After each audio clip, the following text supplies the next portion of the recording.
Hi friends, welcome to my channel. Trinayani serial ఈరోజు ఎపిసోడ్లో ఏం జరుగుతుందో తెలుసుకుందాం. త్రినేత్రి తన అత్తామామలతో కలిసి అడవిలోని అమ్మవారిని దర్శించుకుంటుంది. ముక్కోటి వైకుంఠం అమ్మవారి చుట్టూ తిరిగి ప్రదక్షిణలు చేస్తారు. ఇక తాము విషం కలిపిన నైవేద్యం అమ్మవారికి పెడతారు. త్రినేత్రి విషం కలిసిన నైవేద్యం తింటుంది. ముక్కోటి వైకుంఠం చాలా సంతోషిస్తారు. యమపాశం త్రినేత్రి ప్రాణం తీయడానికి ప్రయాణిస్తూ వస్తూ ఉంటుంది. ఇంట్లో త్రినేత్రి బామ్మ చేతిలో ఉన్న పసుపు కుంకుమలు కింద పడిపోతాయి. దాంతో త్రినేత్రికి తెలిస్తే తిడుతుందని కంగారు పడుతుంది. త్రినేత్రి ప్రసాదం బాగా చేసావత్త అని రొట్టెలేసుకుని తింటుంది. ఇంతలో త్రినేత్రి విషప్రభావంతో గొంతు పట్టుకుని విలవిల్లాడిపోతుంది. అమ్మగారి కాళ్ళ దగ్గరే నేల కొరిగిపోతుంది.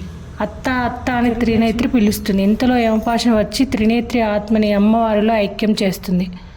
త్రినేత్రి చనిపోయిందని ముక్కోటి ఊపిరి చూసి దొంగ ఏడుపు మొదలు పెడతాడు. అమ్మ త్రినేత్రి, ఇంత చిన్న వయసులోనే నీకు నిండు నూరేళ్ళు నిండిపోయాయా? ఇదిగో వైకుంఠం.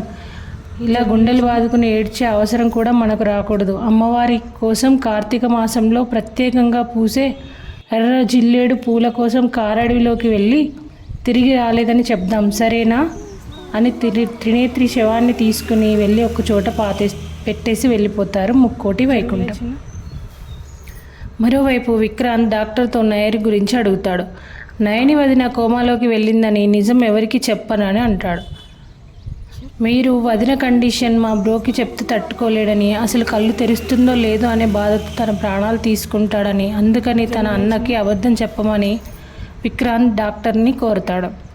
నిజాన్నే కాదు డాక్టర్, మా వదినను కూడా మీరు దాచిపెట్టాలి. మెరుగైన వైద్యం కోసం వేరే హాస్పిటల్కి తీసుకెళ్లారని చెప్దాం. ఇప్పుడున్న హాస్పిటల్లో వదినను ఉంచొద్దు. నాకు మీకు తప్ప ఎవరికి ఈ విషయం తెలియకూడదు. తన కోమా నుంచి వచ్చే వరకు సాయం చేయండి ప్లీజ్ డాక్టర్ అని బతిమాలుతాడు విక్రాంత్. ఇది చాలా రిస్క్ విక్రాంత్ అంటాడు డాక్టర్. ప్లీజ్ డాక్టర్, కోమాలో ఉన్న వదినను అన్నయ్యకు చూపించి తన ప్రాణాలు తీయలేమంటాడు విక్రాంత్. వైకుంఠం, మనం పేరంటాలకు వచ్చామా? త్రినేత్రి అదృశ్యం అయిపోయింది కదా అంటుంది ముక్కోటి. అమ్మ ఘోరం జరిగిపోయింది, అమ్మ ఎక్కడున్నావే అంటాడు వైకుంఠం. అవును, ముగ్గురు వెళ్ళి ఇద్దరు వచ్చారు. త్రినేత్రి ఎక్కడా అని అడుగుతుంది బామ్మ. ఇంకెక్కడమ్మా? పోయింది అంటాడు వైకుంఠం. పోయింది అంటే అంటుంది బామ్మ. అమ్మవారికి అడవి పూలు తీసుకొస్తానని లోపలికి వెళ్ళింది, తిరిగి రాలేదమ్మా.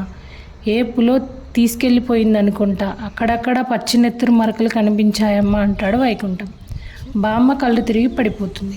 నీళ్లు వేసి వైకుంఠం లేపితే తల బాదుకొని ఏడుస్తుంది బామ్మ. అమ్మోరిని నమ్ముకున్న బిడ్డ అన్యాయం అయిపోయిందా అని ఏడుస్తుంది.